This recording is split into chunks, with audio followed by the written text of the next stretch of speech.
너희는 마음에 근심하지 말라. 하나님을 믿으니 또 나를 믿으라. 내 아버지 집에 거할 곳이 많도다. 그렇지 않으면 너희에게 일렀으리라.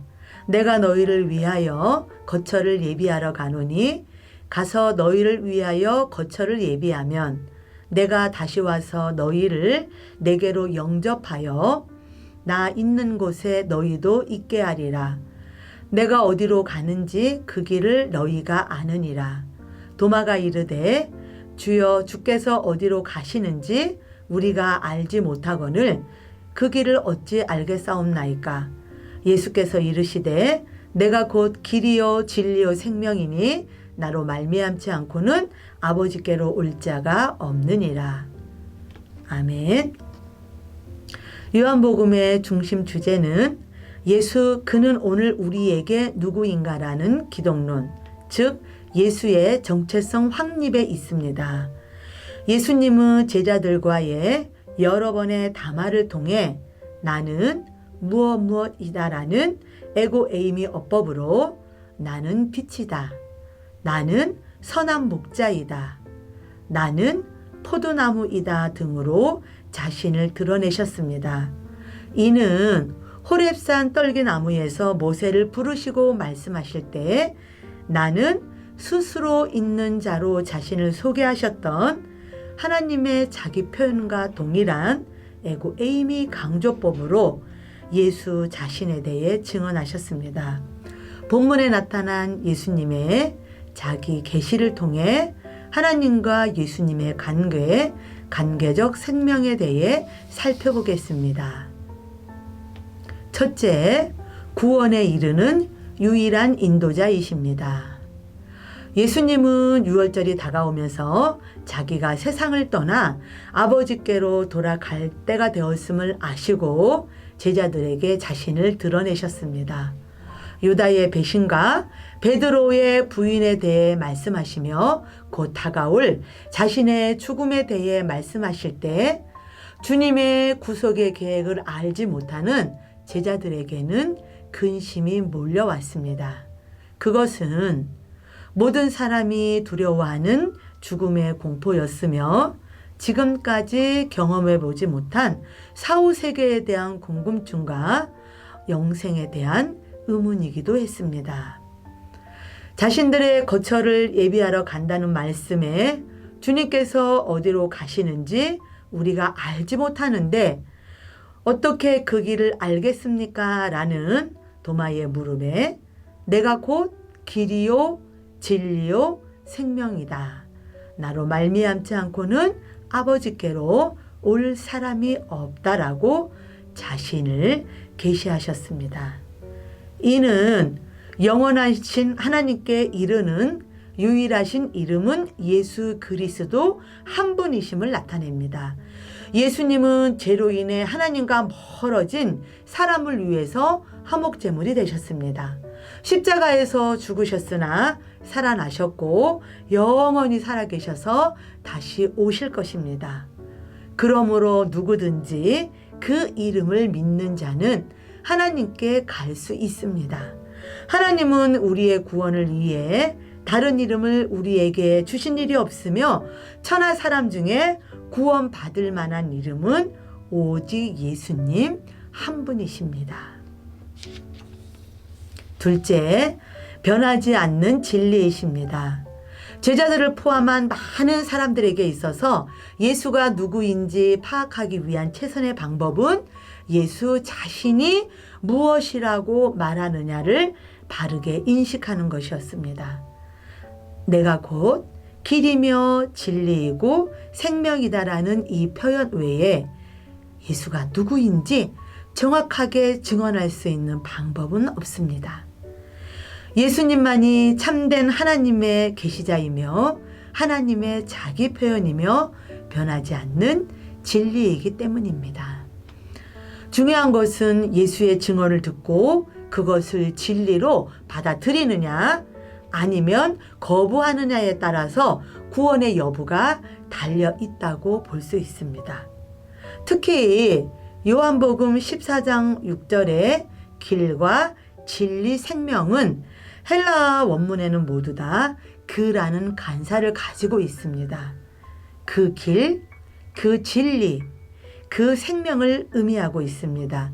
그 길은 유일한 길이요, 그 진리도 유일한 진리이며 그 생명도 유일한 생명의 근원을 가리킵니다. 그는 사람들로 하여금 하나님께 이르도록 하는 중보자이지만 그 자신이 하나님이라는 사실은 그가 절대적인 구주이심을 성립시키는데 이 진리를 거부하지 않고 그대로 받아들이는 자에게는 영원한 생명, 영원한 구원이 있습니다. 예수로 말미암지 않고는 하나님께 이를 수 없다는 사실은 영원히 변하지 않는, 내가 인정하고 싶지 않더라도 돌이킬 수 없는 진리임을 꼭 기억하십시오. 마지막으로 아버지와 아들의 관계입니다. 요한복음에서는 하나님과 예수를 아버지와 아들의 관계로 설명하면서 아버지는 아들을 보냈지만 아버지의 보냄을 받은, 즉 파송된 아들은 보내신 아버지의 모든 권한을 대신하고 있으며 그것은 모든 권한을 넘어 아버지 자신이 오신 것이기 때문에 가능하였음을 나타냅니다. 그러므로 아들을 어떻게 대하느냐가 보내신 아버지를 어떻게 대하는 것이 되느냐를 결정합니다. 그것은 아버지와 아들이 하나라는 기독론에서 극대화되어 하나님과 참된 관계인 생명은 미래적인 사건이 아니라 믿는다는 현재적 결단에서 이루어짐을 알 수 있습니다. 따라서 예수가 길이고 진리이며 생명이다라는 사실은 예수를 통하여 하나님과 참된 관계를 맺을 수 있으며 그 참된 관계가 진리이며 생명인 것을 받아들이는 믿음에서 시작된다고 할 수 있습니다. 영원한 하나님과 하나 되는 새로운 관계적 존재가 되어 하나님과 뗄 수 없는 그러한 존재가 되어 생명을 지니게 되는 것입니다. 곧 아버지가 아들이라는 관계임을 인정하고 믿는 그 믿음 안에서 구원이 이루어지게 됩니다. 생명은 관계적인 개념이며 누구와 함께하는 삶이냐에 따라서 생명과 죽음이 결정되기 때문입니다. 이와 같이 요한복음에서는 하나님을 하나님으로 규정하기보다 아버지로 규정하면서 아버지는 곧 아들이라는 관계성으로 구주이신 예수의 정체성을 나타내고 있습니다. 빌립이 예수님에게 아버지를 보여주십시오 라고 했을 때 예수님은 나를 본 사람은 이미 아버지를 보았다라고 말씀하셨습니다. 아버지와 아들의 관계를 인정하고 믿는 자에게는 길과 진리이신 예수님, 나아가 생명을 소유하게 되는 변화를 경험하게 될 것입니다. 아들로서의 예수를 어떻게 대하느냐가 곧 하나님을 대하는 것이며 하나님 아버지를 통하지 않고는 생명에 이르지 못합니다. 그러므로 우리는 아버지와 아들의 하나님의 관계를 인정하고 받아들임을 통해 영생에 이르는 그 결정을 지금 이 자리에서 해야만 합니다. 기도하겠습니다. 우리의 구주가 되시며 영원한 생명이신 하나님 아버지, 감사합니다. 우리의 죄를 위하여, 부족함과 연약함을 위하여 이 땅에 아들 예수님을 보내주셨고 그 예수님을 믿음을 통하여서 어느 누구든지 그 예수님을 통하여서 하나님께 나아갈 수 있는 길과 생명이 되어주셔서 참으로 감사를 드립니다. 그 하나님을 신뢰하고 그 예수님을 믿음을 통하여서 우리 모두가 영원에 이르는 영원한 생명에 이르게 되는 놀라운 축복을 맛볼 수 있도록 하나님께서 은혜를 허락하여 주시옵소서.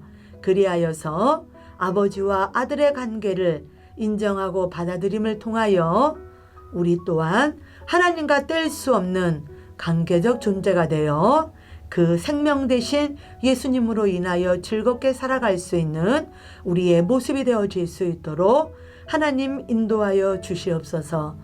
감사드리며 예수님의 이름으로 기도드립니다. 아멘.